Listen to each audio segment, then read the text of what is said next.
So hi, welcome to the Good Noise Podcast. I'm Shane, I'm Glory. and we're here with, And it's Benny from Avoid. and we're asking some questions to say about the upcoming album Cult Mentality. So congrats on that, by the way. How do you feel about the response to the announcement so far? Oh, I think it's been amazing. People have been so nice to us, and it's been cool. And I'm really excited for this record to be out and people to finally like hear it in its full, because we have the singles out now. But I think that listening to this record front to back is definitely its own experience. This fucking record sure. is awesome. Dude, it's insane. Yeah. Thank you guys. It's all the right kinds of chaotic. Yes, exactly. Mm-hmm. And I was like, sometimes the band is chaotic, and then like the person fronting the band isn't, but you give the energy that the record also gives, and I love it. We've been in this Zoom for 2 minutes and I'm already getting the same energy, and that's what I wanted. Thank you guys so much. I really appreciate it. Chaos is the word. We love chaos. Hell yeah. Love it. So is there any meaning behind the album title or cover art? Yeah, so the album Cult Mentality is in the simplest form, because I think what's cool about this record and the band in general is, like, I think if you ask each of us what cult mentality means, you're going to get a little bit of a different answer from everyone. But essentially, cult mentality is a mindset. It's what you have to, anyone that is pursuing, I mean, really anything, but especially like in the arts, or even if you're just like trying to grind up at a company or whatever it is, it's like you need cult mentality to dedicate yourself to that thing. And that's really what it is to me. Is it's like cult mentality is my dedication to doing this band and wanting to make it in music in general. And I don't know, I think that is like, cult mentality is just that. It's just what you need to make it. I mean, you guys have cult mentality with doing a podcast. It's like the oops, my phone fell. But yeah, to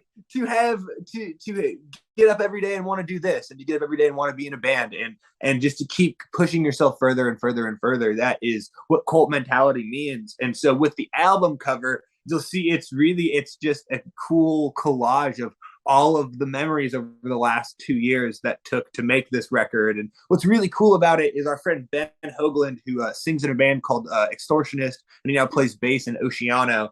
But he made that by hand for us. We sent him a bunch of fucking pictures, like hundreds of pictures over the last years of touring and in the studio and just funny shit on our phone. And yeah, he printed them all out by hand and made a collage of everything. And that was what the album cover is.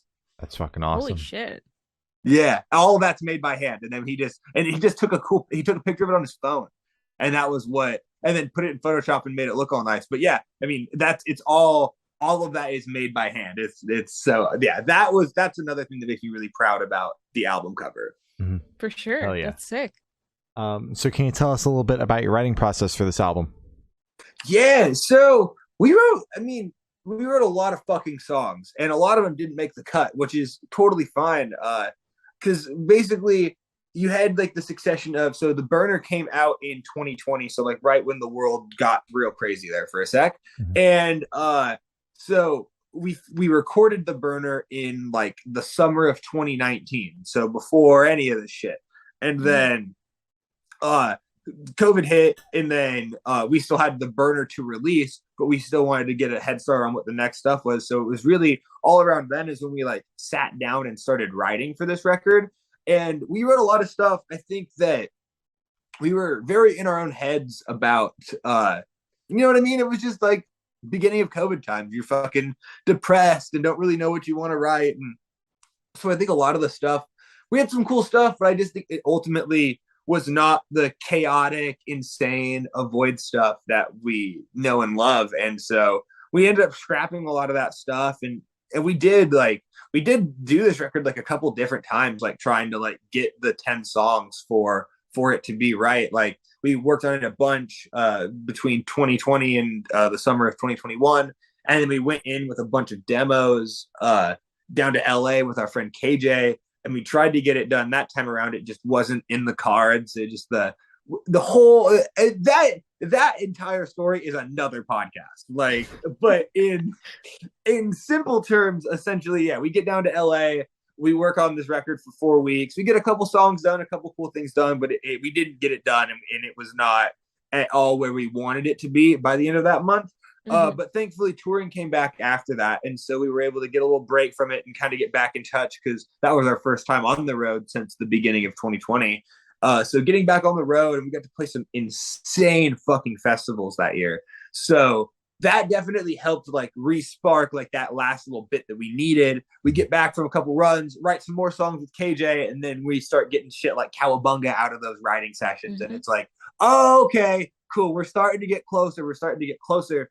And then it ended up being December of last year. We went down to LA again, and we went over to our buddy Hiram's house and lived there for a month. And we did the record like with him. We took our demos and re-recorded them and did like the whole making an album thing with Hiram, and a few, I think 4 or 5 of the songs that we wrote with KJ, and the parts of, if not whole songs, made it. And then we worked on 5 other songs with Hiram. A lot of them started from, like I said, we wrote like 30, 40 fucking demos, starting points, full songs just over that time. And so in a lot of those, you had the one riff that was like, okay, that's worth using. And you had this chorus that's like, oh, okay, that's worth using. And so with Hiram, we were able to kind of Frankenstein some shit from what, and that's where the chaos really started to come into play, right? Is because you had some shit that's like, all right, this was cool, but it wasn't it, but this one part is, and then we can take another part of this song and put it there, and then, all right, now we got a vibe, let's write something different for the part after that. So it really was just kind of like a puzzle piece of finally like, all right, we got the sound. And even though there isn't like, I mean, there is a cohesive sound, but the sound is everything being a little bit different. So I think that that's kind of, and that helped as well. So it was like, yeah, we get down to December, and then that was when we really were able to like, songs like Cowabunga, we got to its final product really fast. And then there's songs like My World, and that literally, the main riff of that was a riff from another demo from forever ago. And then that first verse was something I wrote for like an actual heavy song. And then it was like, it sounded so cool over that like beat thing that it was like, oh no, wait, that's it. And so it's really just like throwing fucking ideas at the wall until you get something that really speaks to you. And I don't know, I feel like I've been saying this a lot lately, but I'm a very big component of everything that you're doing at all times is what comes to making a song. So whether a song comes out in 5 minutes, or it comes out in like an hour, or it comes out in like might take you a fucking year. It can take, but everything that you're doing right now is what is getting you to that moment. So, I mean, even just having this interview is another part of life experience that maybe this sparks the inspiration for a next song tonight, or you know what I mean?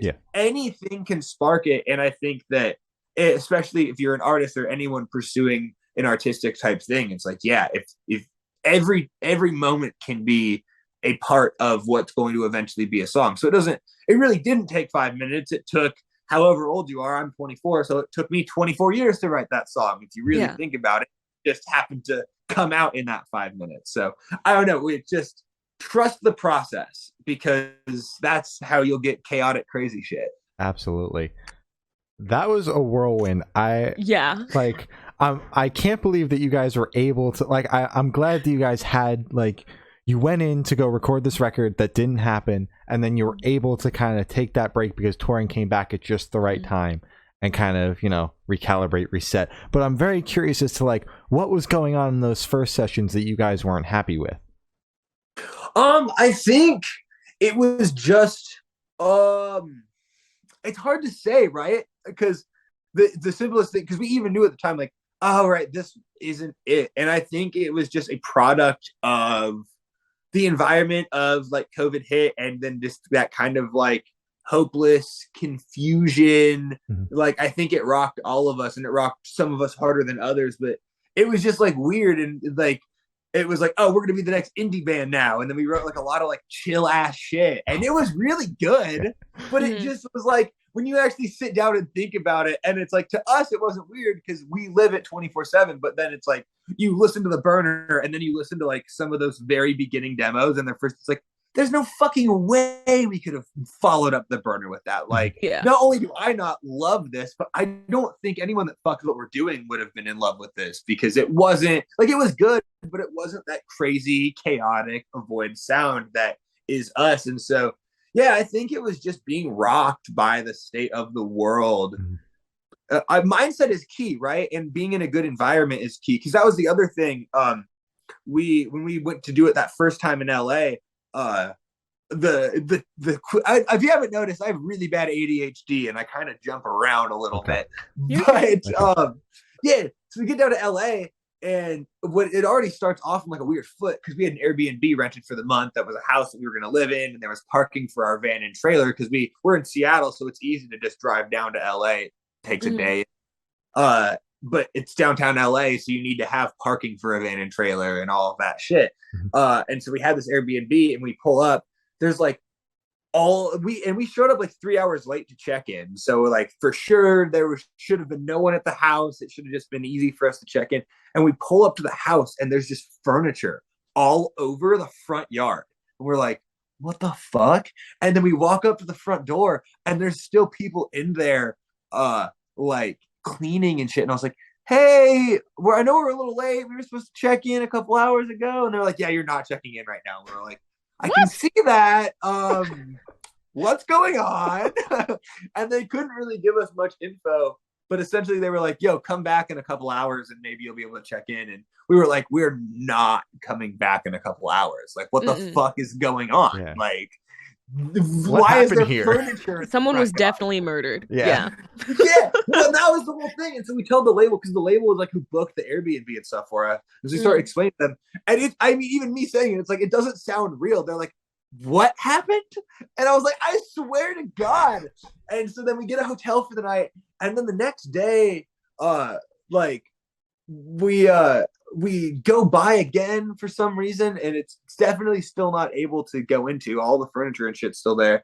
And I guess the label called Airbnb, and we never got a story of like what actually happened there, but like, and Airbnb is really hard to get fucking refunds from, but they refunded it. It was like, they were like, supposedly there was like a police report for the situation, and like, it was something a whole thing. Yeah. So somebody fucked up, and we just happened to get the short end of it. But now we're in downtown LA. We're supposed to be there for the next month. We have no place to live.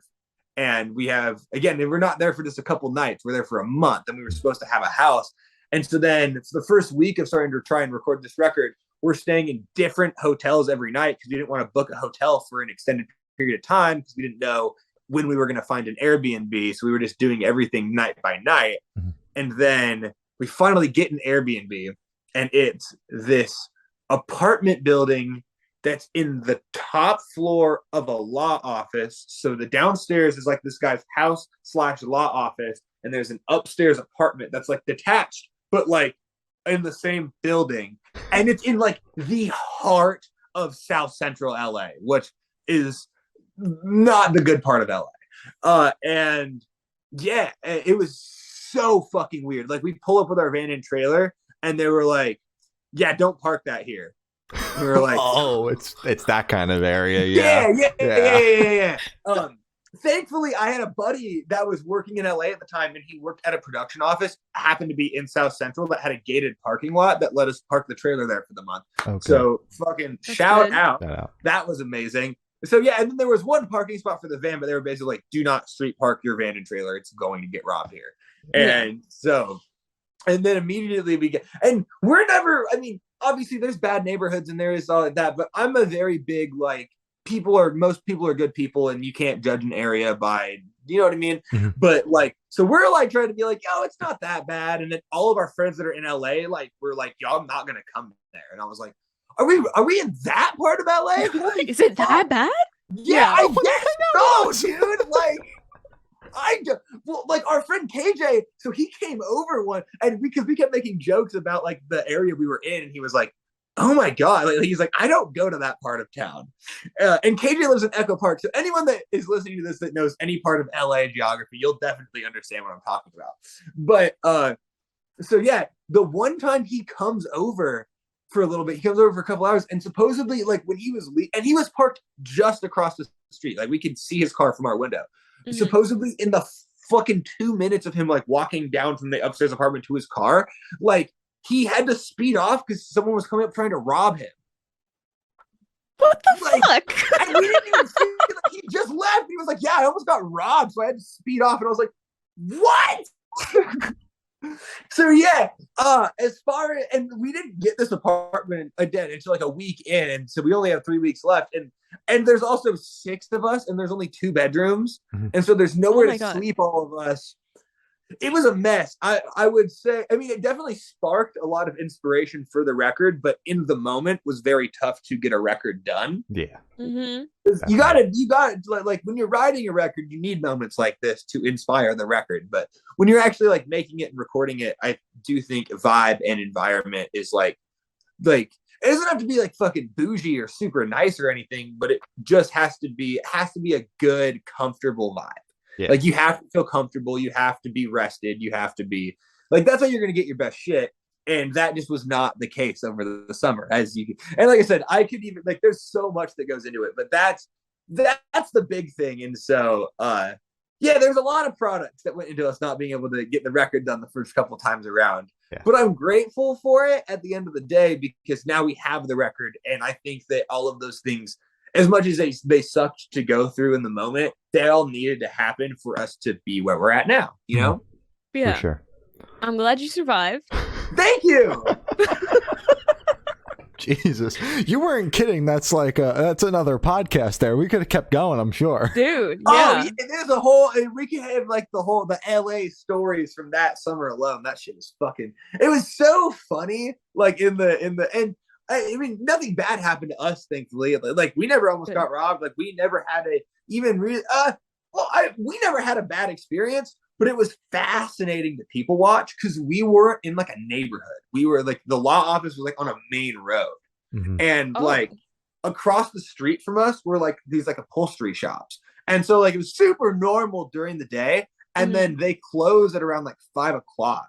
And then when they closed up, it was just like, and there's like a little alley next to it. And then you start seeing like cars like pull up for the night, and almost like a few times a night, like cops would roll up with like the lights on, and it was just like, yo, where are we at?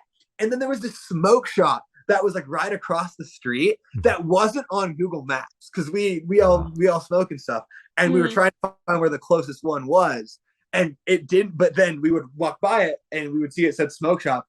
There was never hours posted. It would always open at like 4 p.m. if not later.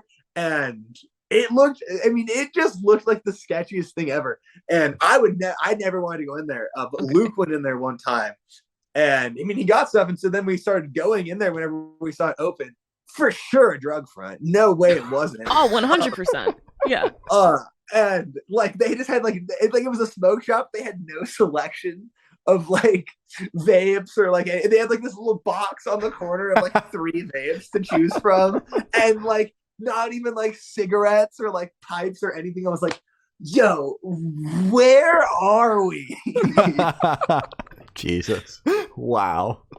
It was a whole time, man. It was like I said, though, I'm so grateful for experiences like that, because they're amazing stories to tell like this. And I don't know, maybe I'm just a crazy person, but there's something about that chaos that I hate it in the moment, but I don't, I don't. Yeah. I kind of like it. Yeah, fair enough.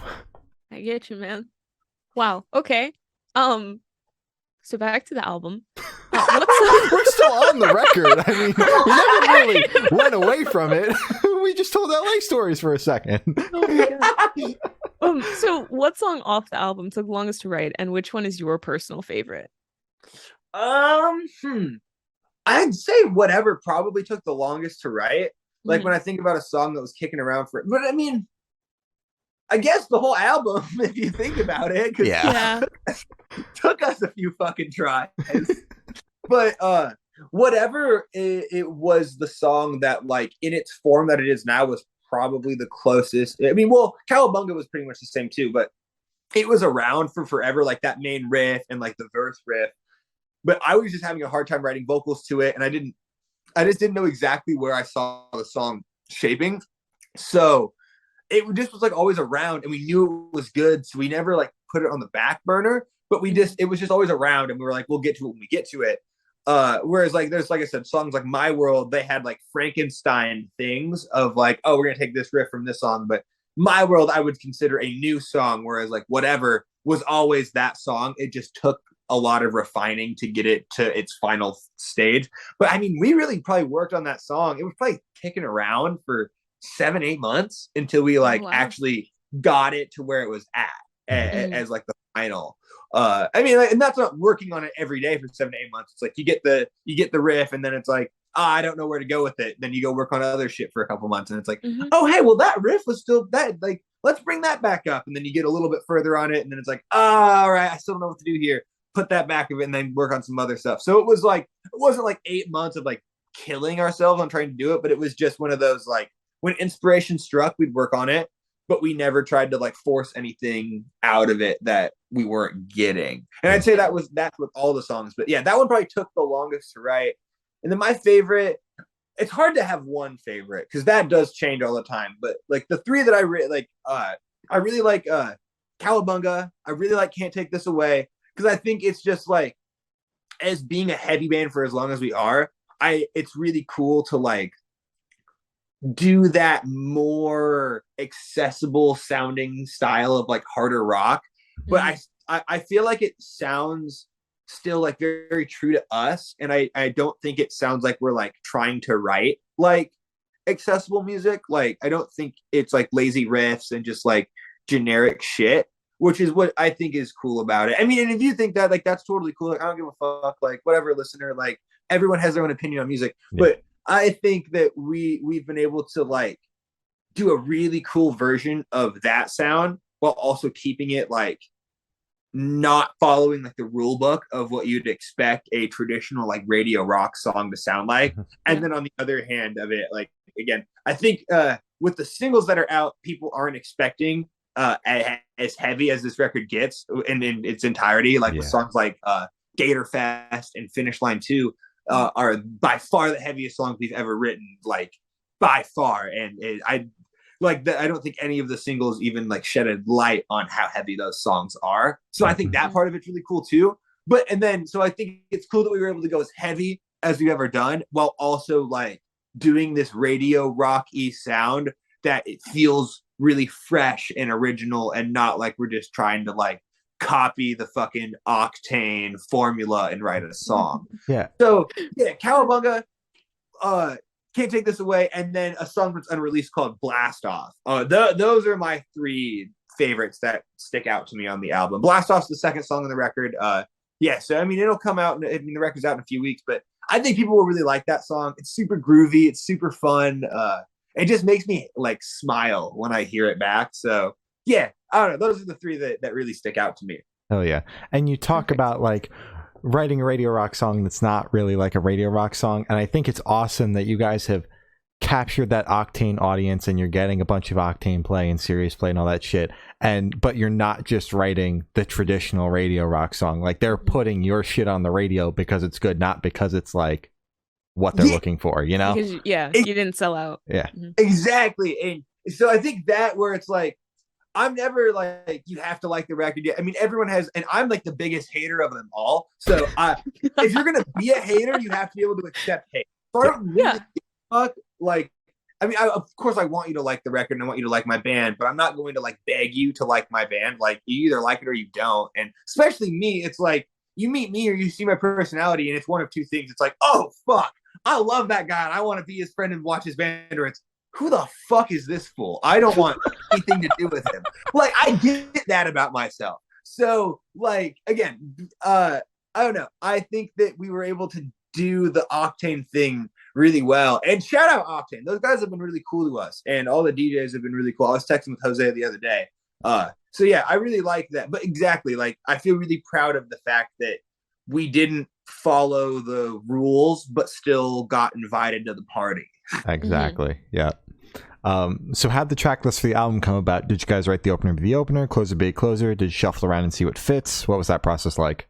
Shuffled around and saw what fits. I spent days listening to all the songs, and I put all the songs in like a Logic file, and I would just like play that. I mean, I had like a couple ideas of like certain points of like to me, My World was always the opener, even when we wrote it. Like, that to me always felt like that was the opener to the album. That was the opener to even like before, because we wrote that intro part of the song first. And I even like made a suggestion in the studio. I was like, yeah, we don't even need to finish this. Like this should just be like a fucking minute long intro track and that's it. Like that just feels like welcoming and hits you in the face. Thank God we did, because I love how My World turned out. But so like I knew I wanted that to be the beginning, and I knew I wanted Finish Line towards the end of the record. I wanted it to be last initially, but then we all talked about it. A couple of the other guys were like, it shouldn't be last. That Midnight Six song should be last, because it is like, it kind of brings it back down again and sets us up to be able to do really whatever we want for future stuff. And I would completely agree with that. But so like, you know, I had ideas of where I wanted songs to be, like whatever I wanted to be in the middle of the album. I wanted Can't Take This Away to be in the middle of the album, like sandwiched in between heavier songs, because I think it's hilarious to like end a breakdown, go to like the pop song on the album, and then back into like a really fucking heavy song. Like that's just hilarious to me. So yeah, it was a lot of bits and pieces, but I would say that like I had ideas, but to get the track list from front to back exactly how it is definitely took a few days of listening to a lot of different versions of the album for it to be like, no, this is right. Fair enough. Gotcha. And it changed a few more times after too. Like I think like I sent it to their label, I was happy with it, and then I would like listen to the record in the coming weeks, and I'm like, you know, hope you didn't start pressing that vinyl yet. That song should go here. Yeah. It's better here. But yeah, and thankfully the label and the band and everyone was they were really cool about that not being like all of us trying to fight for like placement. Like I think totally tangenting, but I think that's another really cool thing that us as a band do, and it's why we're able to kind of get as much done as we do, is like we respect everyone and everyone's position in the band, and everyone like has their roles, and no one is like jealous or upset about other people's roles. And no one tries to really like step on each other's toes. So it's like, I mean, Nick and Chris are like the audio visual guys for like all that stuff. Like any of like a lot of the live like recaps on tour that we'll post on socials, Chris edits those in the van while we're driving. And if there's like a live video that we did or like a playthrough that we did, Nick mixes it. Like the live version of Hostage, Nick mixed, and like those covers we put out on YouTube, Nick mixed. And like Paul has always been an insanely huge part of the writing process and bringing in like, it's crazy because we'll sit down and Paul will just spit out the most fucking insane idea, and he'll just be like quiet for a couple days and then spit out another insane idea, and it's like, yo, what, bro? And then me, I kind of just do everything else. And yeah, it's cool to like have everyone like do those things, and like some people network and some people do better in this department. And rather than it being like, man, I should be getting this, it's like we just let that flow in perfect harmony. And I don't know, we just love each other and we're able to get shit done. So in conclusion, I love my band. Fuck yeah. So would you be able to tell us where your headspace is at while you're creating this record? Yeah. Sorry, I was just starting to get, it's still we light lost out you for a second. I was like, it's starting to get darker out, and I didn't have the light on in this room. You're all good. But yeah, it wasn't in a great spot. Yeah, fair enough. It wasn't in a great spot. Like I said, like you had the COVID depression on top of the regular shit that any of us can all of the various things that a person can struggle with on an everyday basis. And I don't know, I think that there was a lot of hopelessness. I don't know if that's the right one, because I never didn't feel like we were gonna, like, I knew it was all gonna get done eventually. Like I said, like I really do trust the process, and I know that just time changes everything, and just give it time and just fucking like keep your head in there. But it was definitely like, fuck, why is this taking so long? Damn, are we going to be able to get this done? Damn, why do we keep like, why do we write this song? And we know it's that we knew right then it wasn't it. It wasn't like we were like trying to like, this is the best, and someone else was like, no, this sucks. It's like we all were in agreement that we didn't have our best stuff early on. And so I think that it was just like a healthy, like, yo, stay the course, trust the process, don't completely fucking like give up on this and just be depressed 24/7. But you were definitely cautious of not getting it done and what could happen if you don't get it done.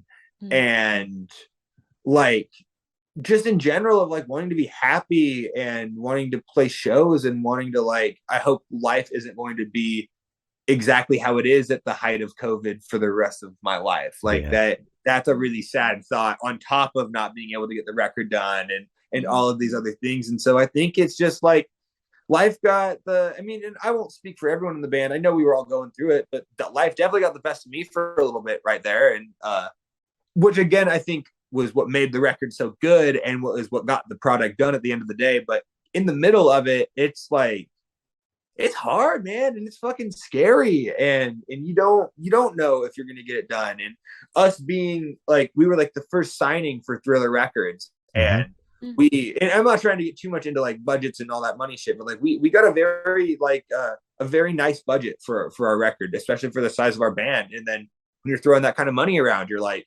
fuck, I hope we got to make this back. It's not just like free money. Yeah, it's exactly. Like we got to make money off the music too.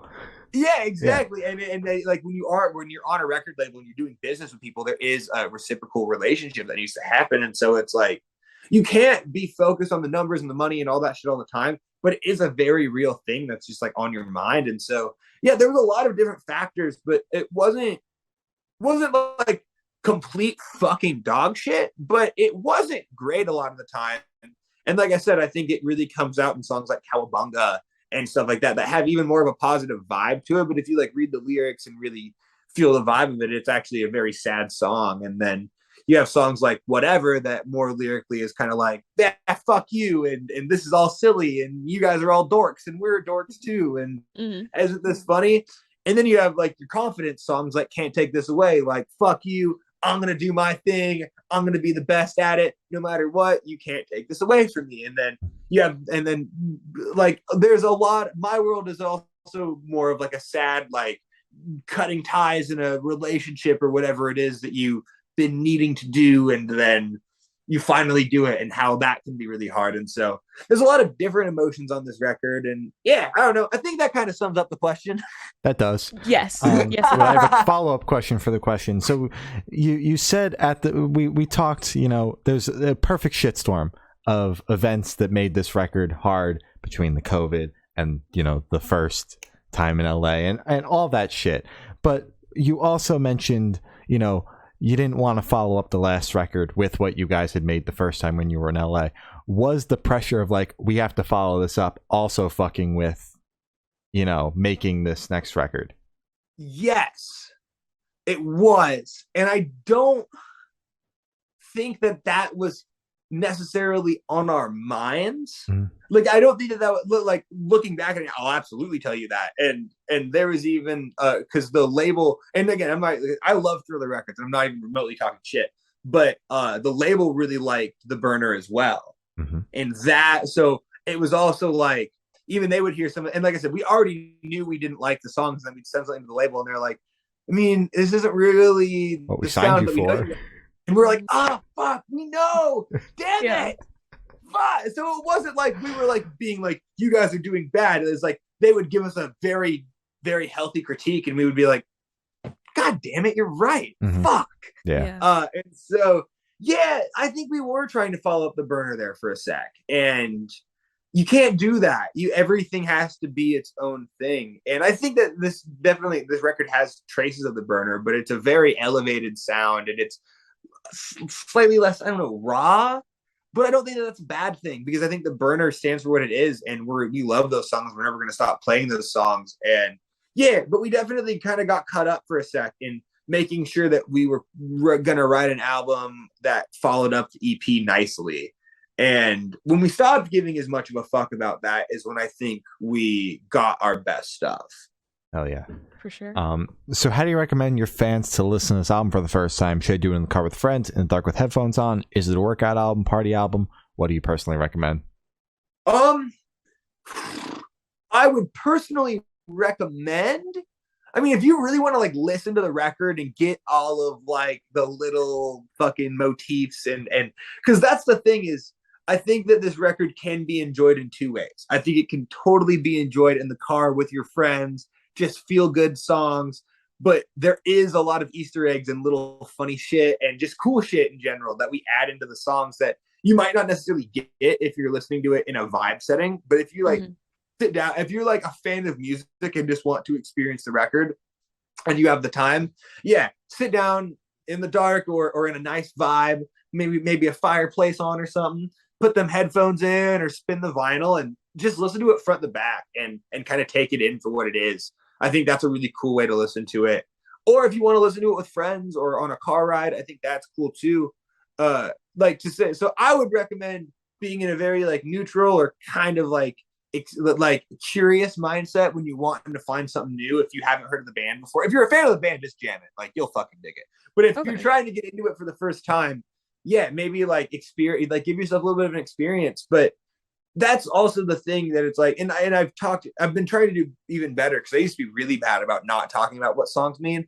But the biggest thing that I want, and it's kind of why I write slightly more vague lyrics and stuff like that, is I really want these songs and the band to be whatever it needs to be for like you as a listener and as a fan. It's like if you're having a great day and need something to like just fucking goof off to and feel good to, I want Void to be able to be there for you. If you're in a really tough mindset and you know what I mean, life's a little tough right now and you need that thing that gives you hope and that thing that makes you happy, I also want to be there for you in that. And so it's hard for me to say that this is a party record and this is a sad record or this is because it has all of those emotions in it. But I would say that I want this record to be whatever it needs, whatever you need it to be. I want this record to be that for you, and you don't have to go into it thinking it is any certain type of record. It's just our musical offering, and if you dig it and it does something for you for whatever mindset you're in, then I'm really happy and I'm really stoked that it could be that for you because it means a lot to me, and it means a lot to me. And I'm obviously the artist, so I have a very personal connection with it. But not everyone that's listening to this record went through the LA experience and went through the this and the that. But they might have gone through their version of their LA experience or their thing. And so again, like I want this to be something that for you, it's whatever you need it to be. Hell yeah. I like that. Well put. Yeah. Very well put. So this one should be super, super quick off the top of your head. I want you to describe this album for new listeners in 3 words. No more, no less. Chaotic, crazy, fun. That's good. That's super impressive. fast. Hell yeah. Really fast. I don't know, those are the first 3. Yeah, I can't even think of it. Like those are the first 3. It's like quick little chaotic, crazy, and fun. That's like that's the magazine, the little blip. You know what I mean? Yeah. Chaotic, crazy, fun. Benny Scholl, like boom. Exactly. New Instagram bio. Exactly. So what band or artist influenced you think you can hear the most on this album, if any? I don't know if there's any specific influence that comes across the most in this album. Maybe Alexis on Fire, honestly. Like that was what I was a lot of during like when we were at Hiram's and stuff like that. And that's always been a band that has inspired me. But I think another cool thing that makes Void so cool is, like I was saying earlier, where everyone would give you a different answer on what cult mentality means to them. Yeah. Everyone kind of comes from a slightly different musical background too. And obviously we do like the same bands and have a similar mindset. But like you take me, for example, I grew up very like when I was in elementary school getting into music, to me, the band was Green Day. Like that was that band for me. And then through them, I found Sum 41, My Chemical Romance, Anti-Flag, anything that was on like a Tony Hawk game or a Madden game in like the early 2000s, like all of that, like active rock, punk rock, hard rock stuff. I loved that. And then in middle school, I got more into like Pierce the Veil of Mice and Men, that Warped Tour era, the heyday of Warped Tour stuff. And then I found different shit, more like, and then I found like the butt rock, like Avenged Sevenfold, like Disturbed, all that shit. And then I found like Meshuggah and like insane heavy stuff and bands like Converge and bands like, I don't know. And that's for me, like I've never been like a genre guy. Like I just think shit's cool. And whatever I think is cool is whatever is cool. So I've never like I feel like I've never existed too hard in one scene. But yeah, so that's me. Like I'm a very like insane, chaotic when it comes to my music taste. Nick, who's been in the band since day one, who I've written with, he's more of a Van Halen, Foo Fighters, Pink Floyd. That's what he grew up on, and so more of that like alt rocky, weirder stuff. And I mean, then Van Halen is fucking banger after banger after banger. Yeah. And then you have Chris, and Chris was more of like a Metallica kid, and then got into the scene as well around the same time I did. And Paul is just all over the place. He's a huge jazz fan. He's a huge like he's been listening to a lot of like Japanese pop lately. He listens to everything. And Paul always, and I consider myself like, especially if it's under the umbrella of rock and metal, I know everything. Like I'm a huge fan. I know the weirdest bands. Like I'm such a fan. But outside of that, I don't go as deep. Paul knows like the most obscure fucking like, or even like bigger ones that I've just never heard of. And he's like, "Have you heard of this artist?" And I'm like, "Where do you find this? Where did you pull that out of?" Yeah. And I think that with that, and like you have all those different sounds, and they kind of come together to make what a void is, because we're not trying to like push farther in any direction. It's just kind of like, oh, well, here's an idea. And Nick is kind of like the main like songwriter of the band. He gets a lot of like the guitar stuff and the stuff in its beginning stages. And then him and Paul will work a lot of stuff out in a room. I'll come in and write riffs with my mouth and start writing vocals and stuff. Chris the same way. He writes a lot on his own, and will have like a guitar idea or something that he brings to the table. So yeah, like all of us kind of work in a different but similar way that gives us this like cool sound that brings it all together, because we're all inspired by similar but very different shit, you know? Absolutely. Yeah. Perfect. So what is your favorite memory that you made while creating this album? Whew, that's a good one. Outside of the LA shit. Yeah. Jesus. I would say probably, I mean, making it and all of that was its own thing. And there's a lot of goods and a lot of bads, but like when it was done and we were like coming home from LA knowing that we didn't need to like now it's just time to get it mixed and get it mastered. All the vocals are recorded, all the guitars are recorded, all the drums are recorded. Like it was done. I just felt so proud that, again, like after not knowing if it would ever get done, like that feeling of completing it was just such a rewarding and a huge like weight off my shoulders. That that is my favorite memory, because I remember everyone flew down for New Year's too, because it was the end of December, and we like went out to a party and got like a hotel room for the night with everyone and just like partied and enjoyed the fact that the record was done. And so I remember hanging out with everyone that night and just having a drink and just being like, we fucking did it. It's over. We're going home now. We leave tomorrow morning, going home. Thank God. Like I said, like we worked through Christmas. We missed holidays. We missed birthdays. We missed shit that month. And it was like a bummer to miss some of that stuff. And I'm glad that we did, because again, it got the record and all that, but it was really fucking hard. And knowing that it was done, and knowing that it was also, again, like back to, we thought a lot of the stuff at the beginning sucked, and it was why it didn't get used. And so not only it being done, but it being done and being able to like pat myself on the back and be like, I'm proud of this. This shit's good. Fuck like yeah. I'm proud to say that I feel like this is a good album of music that I would listen to if I didn't write it. And that was like a really awesome feeling. That's fucking awesome. Hell yeah. Amazing. Mm-hmm. I'm glad the record is finally done and it comes out next week? Yeah, next week. Yeah. Fuck insane. Yeah. Let's go. Next Friday. Hell yeah. So picture this, you're on tour, you're at a gas station for a rest stop. What is your snack of choice? Oh baby, let's go. We got Red Bull. I love Red Bull, bro. What have I been going to lately? I'm a chip guy for sure. Okay. And I maybe it's because of my ADHD, but it's hard. Like I don't really have go-tos. Like I have to get different shit all the time. Like Red Bull and drinks are consistent, but I get like different snacks every single time. Like there's never like one like, oh, I got to go get my fucking Lay's barbecue chips or what. It's like whatever sounds good in that exact moment. Because usually if I'm at a gas station, if I'm not driving, I'm probably high as shit.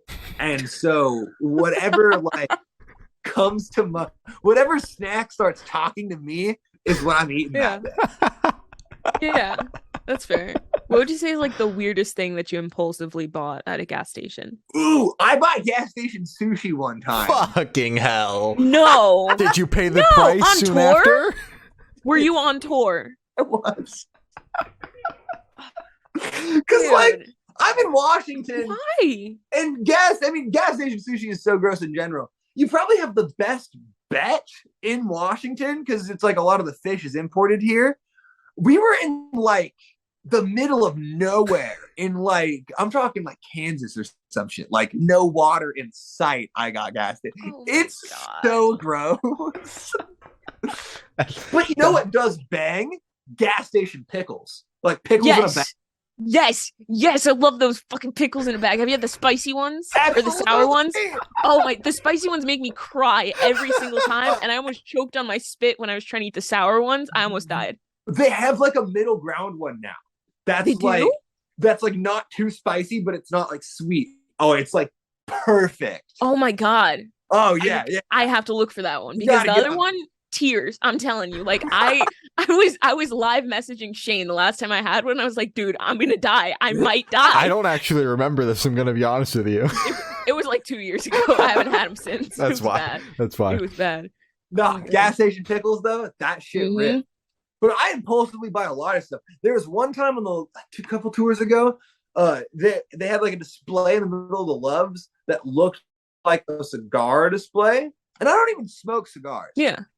But I was like, I'm gonna buy a fucking gas station cigar. How funny is that? Yeah. And it just looked like, should have realized that it wasn't a real cigar because, you know, it's just in the middle of like, it'd be so easy to steal. Like that shit has to be behind the counter. Buy it, get through buying it, got to the point where I was going to like, I still didn't realize it wasn't a cigar at this point. Get back to the van. I was driving too, and I was like, how funny would it be if I just like lit up a cigar in the van? Which is so gross. Yeah. So if I lit a cigar in the van, you're getting kicked out, left on the side of the road. Fucking disgusting. So I'm trying to pull it out and just have it ready to go for when the guys get in. And it's fucking cologne. I like unwrap it, I'm ready to go, and it just like the top falls off and it's a fucking spray bottle. Oh my God. That is too funny. Did it smell good? No! It smelled like gas cigar. Of station. course not! Oh my God. I think that your band plays the fun game of what is Benny gonna bring back from the gas station to the van? Hold on. They'll make bets. Hold on. Oh my God. Hold on. Where are we going? We're asking this is important.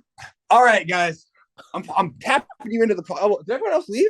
Yeah, it's just me. Oh well. Hey, it's Chris. Hi. How's it going? We're talking about the weird shit that I buy at gas stations on tour. Oh, did you tell her about you thought you were buying a cigar one? Yeah. Yeah, I just got through that one. I told her about the gas station sushi. It's one time we bought like 6 or 7 cowboy hats. Ooh, in Texas, and they were really they were like comedically large. Like they were insane. I'm trying to think. And like that was actually one that we were like, you and me were both specifically like, yo, let's not fucking buy these cowboy hats. I was super not into the idea of having 7 giant. Well, we tour with 7 and we're in a 15-passenger van.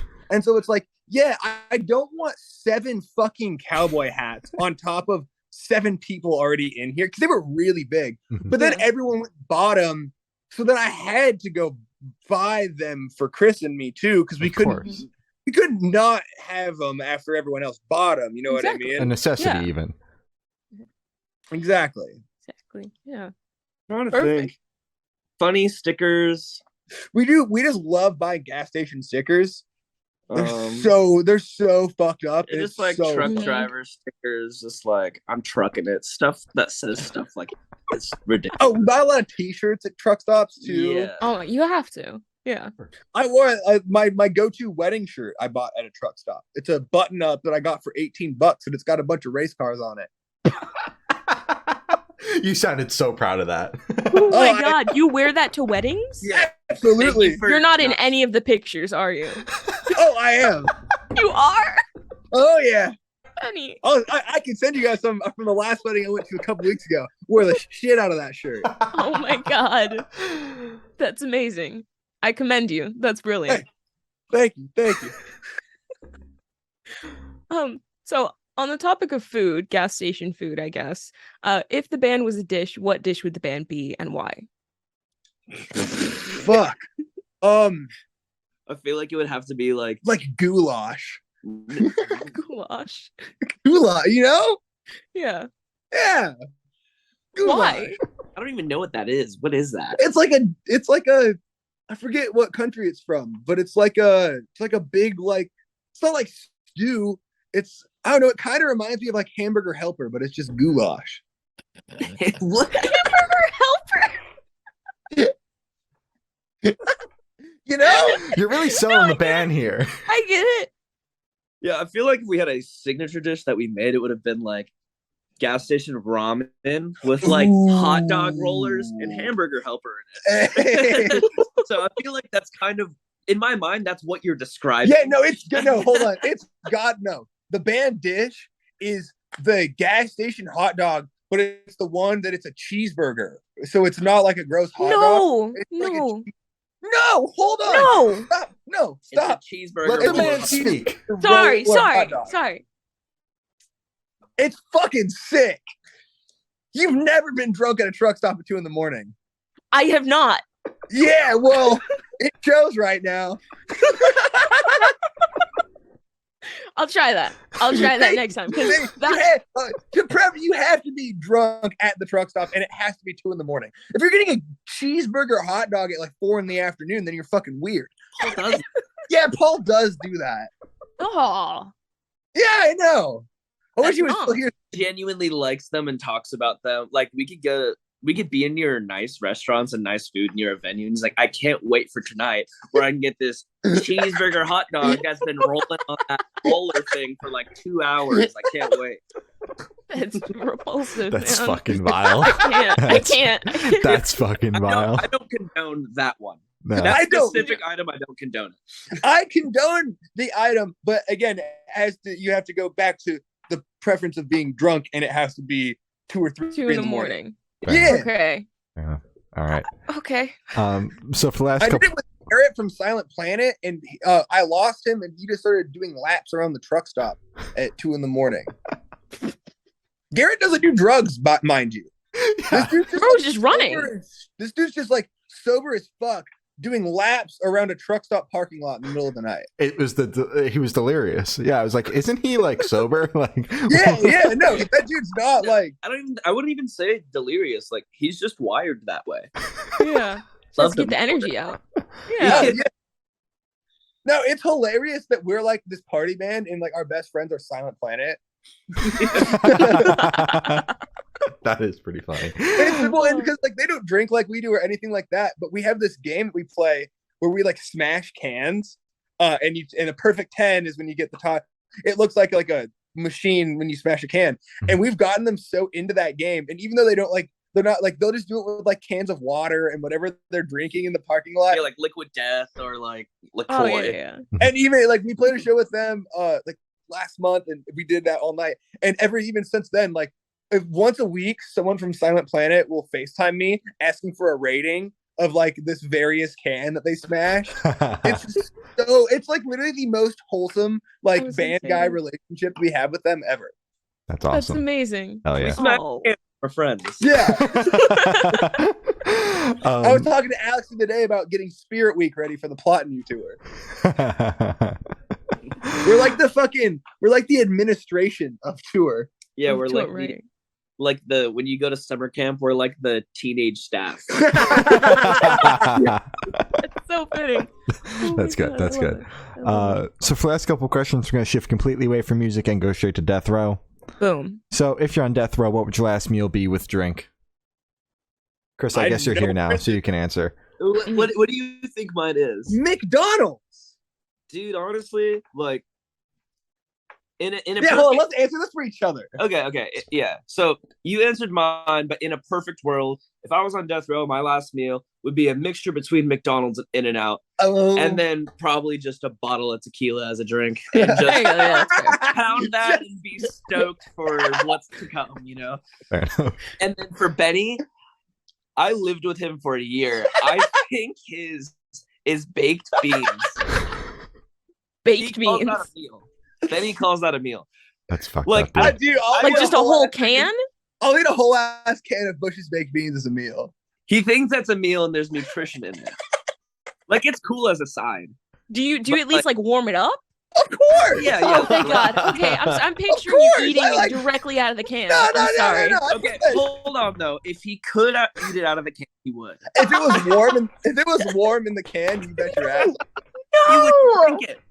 He would call that probably a smoothie. That's repulsive.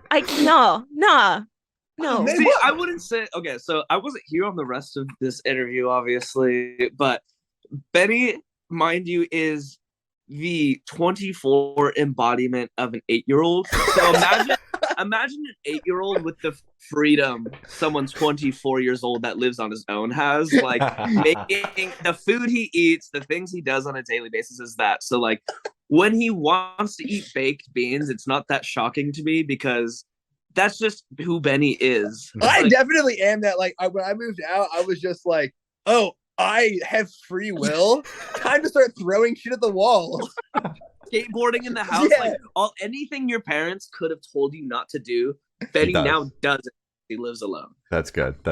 So I would ride the skateboard through the house almost every day because we had like this flat. Well, I was also the only person that lived upstairs at our house. So we had this like 2-story house, and there was 1 bedroom upstairs and 2 bedrooms downstairs. And so him and Nick lived downstairs, and I had the whole upstairs to myself after everyone went to bed. So I would just like fucking kick it, and the front door to the kitchen, if you had a skateboard ready to go, it was a simple 1 push to get from the front door to the kitchen. And why would I walk if there's a fucking skateboard? So you have a point. You have a point. He's wired right there with that statement he just made is like proves my statement of he is the embodiment of an 8-year-old. We've spent the last hour with Benny, and I'm starting to get that vibe. I have to agree, yeah. So we've got baked beans for the meal, but what is the drink? Well, hold on. So what is it really? I don't know, probably a good burrito or some shit. Like, I don't know. I'm not that picky. Okay. I guess on death row, I'd probably be pretty picky because I would have had like X amount of time to think about what my last meal is going to be. Yeah.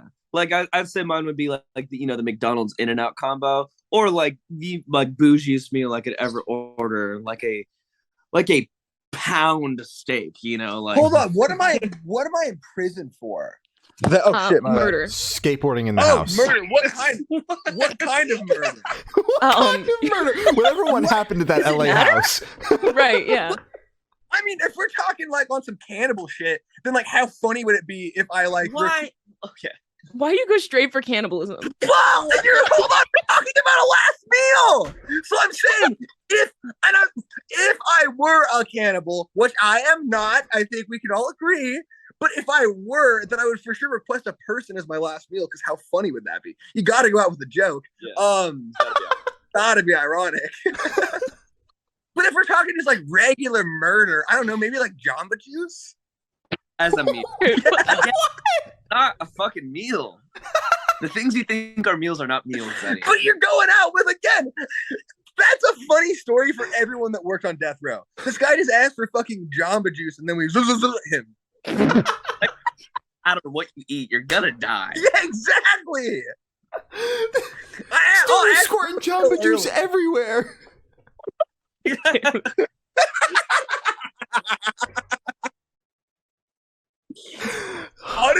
I want like black tar heroin, but eat it. That's my last meal. Can we post this on the fucking internet? I don't even know. Like, will YouTube allow this?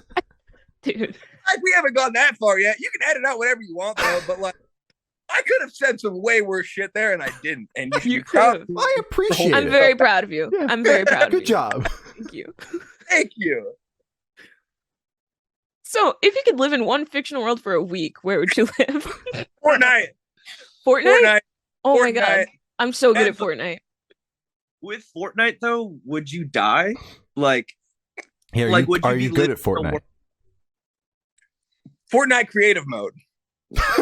Okay. There you go. I'm all right at Fortnite. I just really enjoy playing and destroying shit. Yeah, I get that. Chris. So yeah, Fortnite's my answer. Yeah, Fortnite, Alright. okay. Or Minecraft. That'd be kind of fun. Yeah, Minecraft is more wholesome. I would probably live in, I don't know, it'd probably be Harry Potter because that's what I wanted as a kid. Or the Marvel Cinematic Universe. Oh, that'd be cool. What But I'm just like a dude, you know what I mean? I'm not Yeah. like a superhero or anything. I just like live my exact life now, but it exists in the Marvel universe, not in the real presence life. of superheroes. Yeah, exactly. Yeah. I just want to be a guy, but that's my reality, not like regular reality, you know? That's fair. Okay. I know. What Hogwarts houses are you guys? I don't know if that. Benny is a big Marvel nerd, doesn't know Harry Potter, but I don't know. I think I did like the test. I forgot what the website's called, but I am Gryffindor, but like I always wanted to be Slytherin because like they were like cool and like mysterious, you know? That's fair. What Harry Potter or what Hogwarts house are you? I'm a oh my god, Hufflepuff. I blanked for a Hufflepuff. second. Yeah. Hufflepuff. Good answer. Thank you. I want to Thank you. piggyback off that and also say Hufflepuff. Thank you. It's a very good house. Welcome to have you. Thank you. I appreciate it very much. Hell yeah. Of course. So I have the honor of asking the last question, and every single person that we've spoken to have said that it is the most important question. What's your favorite color? Red. Blue. Nice. You guys have specific shades there, or just red and blue? Nah. Okay. Great. Oh, when it gets light, when it gets dark, it's all dope. Fair enough. Perfect. Fair enough. Love it. So as I said, that's all the questions we have today. Is there anything that you guys would like to plug? I mean, you already know. Cold Mentality's out November 4th. You can find us on all our socials at Avoid Kicks Ass, avoidkicksass.org. We are going to be on tour with The Plot and You, Cane Hill, and Silent Planet all of November and some of December. We have some more tours that we're going to announce next year. So go back to that whole follow Avoid Kicks Ass thing. And don't be an idiot. There you go. Fuck yeah. Words to live by. All right. Well, thank you for now. This guy's been Avoid, and we have been the Good Noise Podcast.